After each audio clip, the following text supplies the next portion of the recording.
Praise the lord. నా స్తుతికి కారణభూతుడైన యేసుక్రీస్తు పరిశుద్ధ నామములో మీకు కృపయు సమాధానము రక్షణ మెండుగా విస్తరించునుగాక. ఈ దినపు యేసయ్య జీవపు మాట 109వ కీర్తన 30వ చరణం.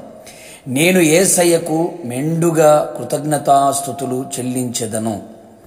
యేసయ్య చేసిన ప్రతి మేలును ఉపకారమును తలంచుచు తలపోయుచు శిరస్సు వంచి ఆయన పాద సన్నిధిలో కృతజ్ఞులై ఉన్న ఆత్మీయులారా, నా నోటితో యేసయ్యకు కృతజ్ఞతాస్తుతులు మెండుగా చెల్లించెదను అని కీర్తనాకారుడు యేసయ్యను స్తుతించెను. ఎంత గొప్ప కృతజ్ఞత కలిగిన జీవితం! అందుకే యేసయ్యకు చిత్తానుసారుడుగాను ఇష్టానుసారుడుగాను ఉద్దేశానుసారుడుగాను మారెను. మనమందరము యేసయ్యకు మెండుగా కృతజ్ఞతలు తెలియపరచవలెను. గడిచిన కాలమంతయు యేసయ్య మనకు తండ్రి వలె ఉండి ప్రేమను కనబరుచుచు, తల్లి వలె ఆదరించుచు, కాపరు వలె కాపాడుచు, స్నేహితుని వలె సహవాసము చేయుచు, రాజుగా మన ముందు నడుచుచు, పరమ వైద్యునిగా, విమోచకునిగా, రక్షకునిగా, సమాధానకర్తగా, పోషకునిగా, సంరక్షకునిగా అనుక్షణం ప్రతి క్షణం క్షణక్షణం ఆయన కృపలో మనలను భద్రముగా కాపాడుచు, ఈ లోకపు ఛాయలోకి వెళ్లకుండా అపవాది ఆగడములను మన మీదికి అంటనివ్వకుండా రానివ్వకుండా అన్ని వైపులా అన్ని వేళలా అన్ని విషయములలో ఆత్మ ప్రాణ శరీరమునకు చాలిన దేవుడై ఉండి మన జీవాన్ని తన కృపలో దాచి సురక్షితముగాను క్షేమముగాను దయచేసి మన ఆయుష్ని పెంచి ఆయన సన్నిధిలో సముఖములో సజీవులమై నిలిచి ఉండే గొప్ప భాగ్యము అనుగ్రహించెను.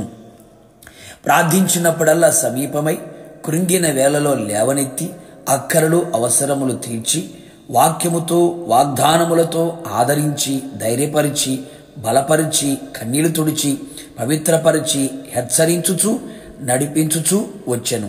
అన్నీ ఆయనే అయి ఉండి మనలో నడిపించెను గదా. యేసయ్యా నీకు స్తోత్రము. యేసయ్య మంచివాడు, ఆయనకు కృతజ్ఞతాస్తుతులు.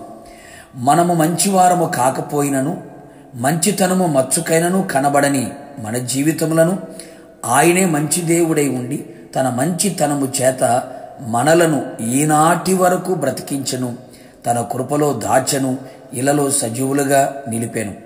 ఆయన దయాళుడు, ఆయనకు కృతజ్ఞతల స్తుతులు. శుద్ధ హృదయుల ఎడల దయాళుడై పాదములని అడుగులని జారనీయక బండపై స్థిరపరిచి చెయ్యిపట్టి ఆలోచన చెప్పి నడిపించెను కదా. తర్వాత మహిమలోకి చేర్చును కదా. అందుకే యేసయ్యకు మెండుగా కృతజ్ఞతాస్తుతులు. మాకు ఎల్లప్పుడూ సమీపముగా ఉన్న యేసయ్య నీకు కృతజ్ఞతాస్తుతులు. ఏ జనమునకు ఏ దేవుడు సమీపముగా లేడు కదా. మన దేవుడు మనకు సమీపమై మనకు ఉత్తరమిచ్చి మన ప్రార్థనలన్నీ ఆలకించి లెక్కలేనన్ని అద్భుత క్రియలు, ఎవడు తెలుసుకొనలేని మహత్తరమైన కార్యములు జరిగించుచూ వచ్చెను. కావున నా దేవుని ప్రియులారా, యేసయ్యకు మనకు అనుగ్రహించిన విలువైన రక్షణ, విలువైన సంఘం, విలువైన సేవకులు, విలువైన సహవాసం, విలువైన కుటుంబం, రాబోయే కాలములో మనకు ఇవ్వబోయే పరలోకం, మనకిచ్చిన జీవితం, అందును బట్టి ప్రభువుకి మెండుగా కృతజ్ఞతాస్తుతులు చెల్లించెదము. ప్రతి విషయములలో ఆయనకు కృతజ్ఞతాస్తుతులు చెల్లించి దేవుని చిత్తము జరిగించి ఆయన రాజ్యములో ప్రవేశించెదము. ప్రార్థన. ఇశ్రాయేలు స్తుతుల మీద ఆసీనుడవైన నా ప్రియ పరలోకపు తండ్రి, నీ పరిశుద్ధమైన పాదములకి కృతజ్ఞతాస్తుతులు చెల్లించుచు ఉన్నాం.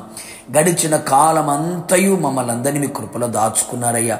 ఆయు ఆరోగ్యములతో కృపాక్షేమములతో నింపి ఉన్నారు. చేయుచున్న పనుల దీవెన, వెలుచున్న మార్గములో కాపుదల, కుటుంబములో సమాధానం, ఆత్మకి రక్షణ, మనస్సుకు నెమ్మదిని, శరీరానికి ఆరోగ్యమును కలుగు చేసి అన్ని విధాలుగా అన్ని వైపులా అన్ని కోణాల్లో ప్రాణాత్మ శరములు చాలిన దేవుడిగా ఉండి సజీవులుగా ఈనాటి వరకు నిలిపినందుకు మెండుగా కృతజ్ఞతాస్తుతులు చెల్లించుచు యేసు నామములో అడిగి పొందుకొని ఉన్నాము తండ్రి, ఆమేన్. నిశ్చయముగా మీరును మీ కుటుంబ సభ్యులందరూ యేసయ్యకు మెండుగా కృతజ్ఞతాస్తుతులు చెల్లించుదురుగాక. God bless you.